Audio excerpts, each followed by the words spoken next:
জিনিসপত্রের দাম লাগাম ছাড়া হয়ে গেছে, শাক সবজির দাম লাগাম ছাড়া। প্রফেসর ইউনূসের সরকারের কোনো হোলদোল নাই, মানুষের দুঃখ তাদের চোখে পড়ে না। মানুষের চাইতেছে জিনিসপত্রের দাম কমুক, চারিদিকে হাহাকার।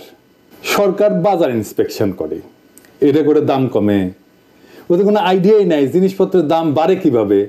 আজকে আলাপ কিভাবে সবজির দাম নাগালের মধ্যে আনা যায়। এটাও হলো একটা রাজনৈতিক ইস্যু, তবে রাজনৈতিক দলের ক্ষমতা নিয়ে কামড়াকামড়ির ইস্যু না। এই আলাপের পরে বুঝবেন আমাদের রাষ্ট্র যারা চালায় তারা কতটা অপদার্থ, কতটা বুদ্ধিহীন, কতটা কর্মবিমুখ। যে সমস্যার সমাধানে সে নিজে তো কিছু করেই না, যারা সমাধানটা কইরা দিতে পারতো তাদেরও সাহায্য নেয় না। তা আমি ঠিক করছি যে পলিটিক্যাল ইস্যু নিয়ে এপিসোড বানানোর পাশাপাশি কিছু জাতীয় এরকম সমস্যা নিয়ে আলাপ করব, যেগুলো আমাদের নিজেদের জীবনে সরাসরি সমস্যা তৈরি করে।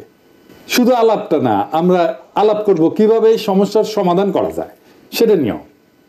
না না, আমি মনে করি না যে প্রফেসর ইউনূসের সরকার সমস্যার সমাধান কইরা দিবে। প্রফেসর ইউনূসের সরকার আমি মনে করি এটা একটা অপদার্থ সরকার। এর উপদেষ্টা যেগুলো আছে কর্মবিমুখ, কোনো ক্রিয়েটিভিটি নাই, বেশিরভাগের বয়স 70-এর উপরে। অ্যাডাল্ট ডায়াপার পরে এদের একটা অ্যাডাল্ট ডায়াপার বিষয়ক উপদেষ্টা দরকার ছিল। যাই হোক, আমি আলাপটা করবো এই কারণেই যে বেশিরভাগ সমস্যার সৃজনশীল সমাধান আছে, এটা বোঝানোর জন্য। আর আমার হেটাররা বলে যে আমি নাকি ধ্বংস করতে পারি, গড়তে পারি না। ওদের মুখে যেন আবার জামা ঘষে দিতে পারেন, সেটাও একটা লক্ষ্য এই এপিসোড করার। প্রফেসর ইউনূসের সরকার এই পরিকল্পনাগুলো ইমপ্লিমেন্ট করতে পারলে ভালো, আমি খুশি হব। কিন্তু এই পরিকল্পনা ইমপ্লিমেন্ট করা, বাস্তবায়ন করার জন্য প্রচুর উদ্যম, পরিশ্রম আর প্যাশন লাগবে, সেটা ওনাদের নাই। আসেন আজকের সমস্যা নিয়ে আলাপ করি। আলাপে ঢুকি আর কি, পণ্য পরিবহনের চাঁদাবাজি, যার জন্যে 15 টাকার সিম 4 গুণ বেশি দামে 60 টাকায় বিক্রি হয়, সেটা কিভাবে কমায় আনা যায়। খুবই সলিড পরিকল্পনা, আপনারা নিজেরাও বুঝবেন যে হ্যাঁ আসলেই এভাবে কমানো সম্ভব। এই নিউজটা দেখেন কি বলতেছে, এডিটেশন দেখেন কি বলতেছে। সারা দেশে কৃষকের কাছ থেকে 15 টাকায় 1 কেজি সিম কেনা হয়, মানে কৃষক পায় 15 টাকা। ঢাকায় আসার পরে এই সিম বিক্রি হয় 60 টাকা কেজিতে।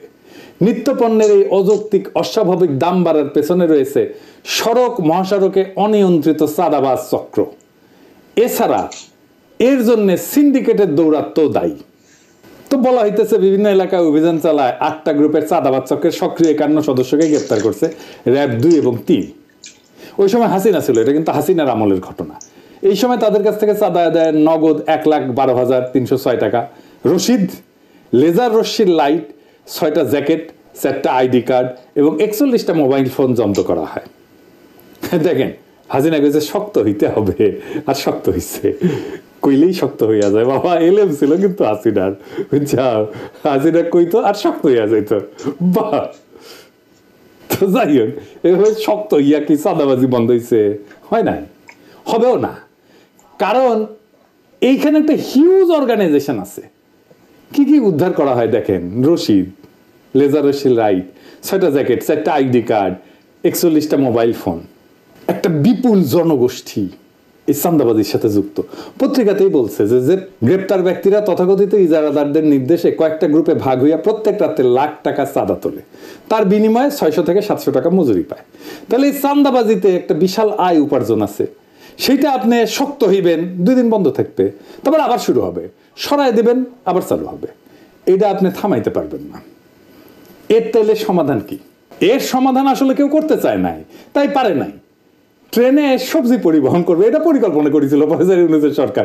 কেনকা দেখেন এদের মাথার মধ্যে যে কি আছে দেখা লাগবে আর কি।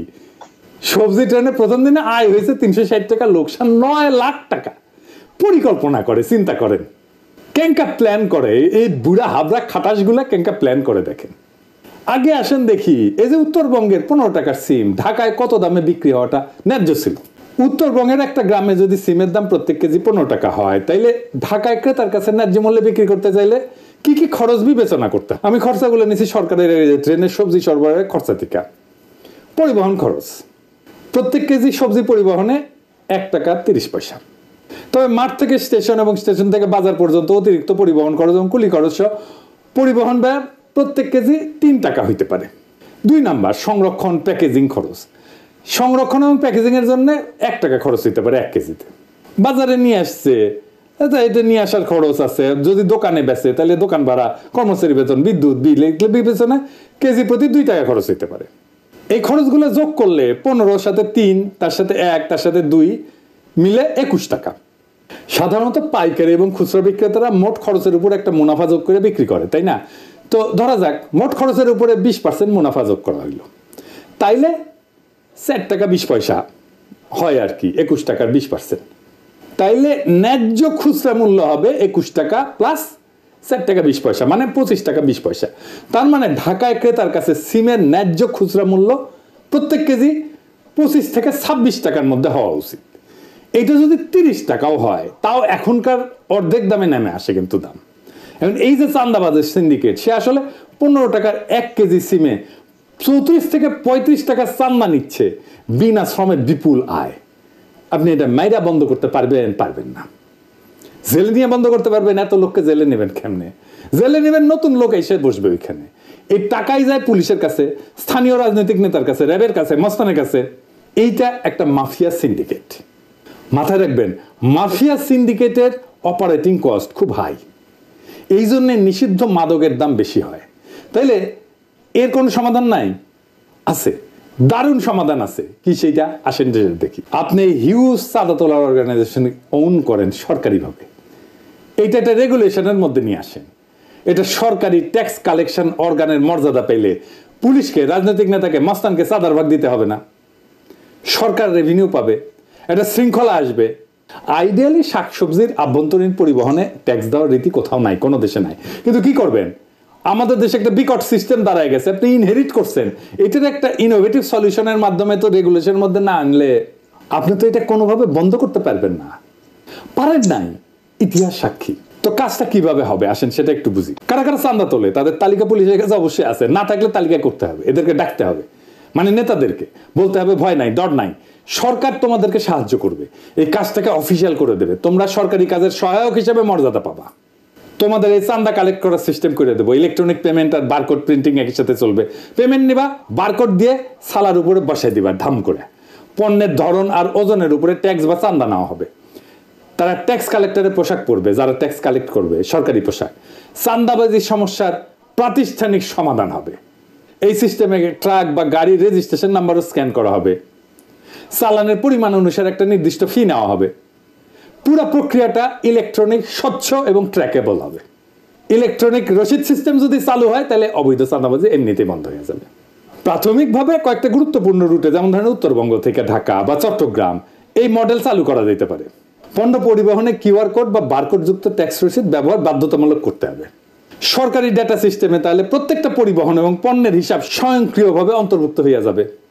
এই ডেটা ব্যবহার করে পণ্য সরবরাহের মানচিত্র তৈরি করা যাবে, যা বাজারের পর্যবেক্ষণ এবং পরিকল্পনায় সহায়ক হবে। এইভাবে যারা চাঁদা কালেক্ট করে, ওইখানে স্থানীয় রাজনৈতিক নেতা হোক বা এই যারা হোক, যেই হোক, ট্রাক ড্রাইভার ইউনিয়ন হোক, বাজার সিন্ডিকেট হোক, তাদের সাথে চুক্তি করতে হবে। তাদেরকে সরকারি কর্মচারীর মতো দায়িত্ব দিয়ে স্বচ্ছতার মধ্যে আনতে হবে এবং এর মধ্যে দিয়ে একটা আধুনিক সাপ্লাই চেইন নেটওয়ার্ক তৈরি হবে। এবং যেখানে এই যে মধ্যস্থতাকারী, যেগুলো যারা মূল টাকাটা খেয়ে নেয়, তাদের সংখ্যা কমে যাবে। সরাসরি কৃষক থেকে ভোক্তার কাছে পণ্য পরিবহন হবে। এতে কি সুবিধা হবে? চাঁদাবাজি এবং অযৌক্তিক যে সিন্ডিকেট কার্যক্রম, এটা বন্ধ হবে। রাজস্বটা সরকার পাবে। 1 কেজি সিমে এমনকি 5 টাকাও যদি চাঁদা নেয় বা ট্যাক্স নেয়, তাও সিমের দাম অর্ধেকে নেমে আসবে, 30 টাকায় নেমে আসবে। সরকারি সার্ভিস হয়, এটার জন্য, এটা চালানোর জন্য পুলিশ, মস্তান, রাজনৈতিক নেতাদের চাঁদা দিতে হবে না, তাই অপারেশনের খরচা কমে যাবে। যারা চাঁদা তোলে তারা মর্যাদা পাবে, এই মর্যাদার জন্য তারা কিঞ্চিত কম মজুরিও নিতে পারে, তাদের জব সিকিউরিটি থাকবে। সরকার পণ্যের পরিমাণ জানবে, কত পরিমাণ পণ্য ঢুকতেছে, এটা ডেটা থেকে বিগ অ্যালগরিদম দিয়ে অ্যানালাইসিসের মাধ্যমে মার্কেটে কোন পণ্যের দাম কত হবে সেটাও জানিয়ে দেওয়া যাবে কিছুদিন ডেটা পাওয়া গেলে। সরবরাহ এবং চাহিদার উপরে পূর্ণ নিয়ন্ত্রণ আসবে, পরিকল্পনা অনেক সহজ হবে, কোনো পণ্য অযথা নষ্ট হবে না, অতিরিক্ত পণ্য আসবে না বা কম পণ্যও আসবে না। কৃষি পণ্য সরবরাহের উপরে পূর্ণ নিয়ন্ত্রণ সরকারের থাকবে, ফলে পণ্যের দাম কমে আসবে। বাজার ব্যবস্থাপনা অনেক কার্যকর হবে। কৃষক এবং পরিবহন শ্রমিকেরা দীর্ঘমেয়াদী আর্থিক সুরক্ষা এবং মর্যাদা পাবে। আমি পলিটিক্যাল অ্যানালিস্ট না, রাজনৈতিক বিশ্লেষক না। অনেকে বলে আমি বিশ্লেষণ করি না, আমি অ্যাক্টিভিস্ট। আমি সবাইকে একটা লক্ষ্যের দিকে দাবিত করি।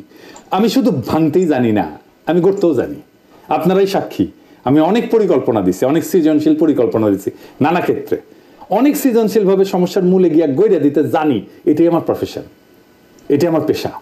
এই কাজে সাহায্য চাইলে আমি আনন্দের সাথে সরকারকে সাহায্য করে কাজটা করে দেব। কিন্তু মুশকিল হয়েছে কি, আমারে ভয় পায়, ডরায়। তাদের ধারণা পিনাকি তো আমাদের উড়াই দেবে, পিনাকি যদি আরো জনপ্রিয় হয়ে যায় তাহলে তো বিপদ। এমনিতেই প্যারিস থেকে প্যারা দেয়, কঠিন প্যারা দেয়, তারপরে আইসা মাঠে নেমে কাজ কইরা জনগণের সাথে মিলা আর কি প্যারা যে আমাদের দেয়, আমাদের তো উস্তাই দিবে। আপনাদের এখন মনে হচ্ছে না যে এইটা একটা চমৎকার সমাধান হইতে পারে আমাদের এই জ্বলন্ত সমস্যার?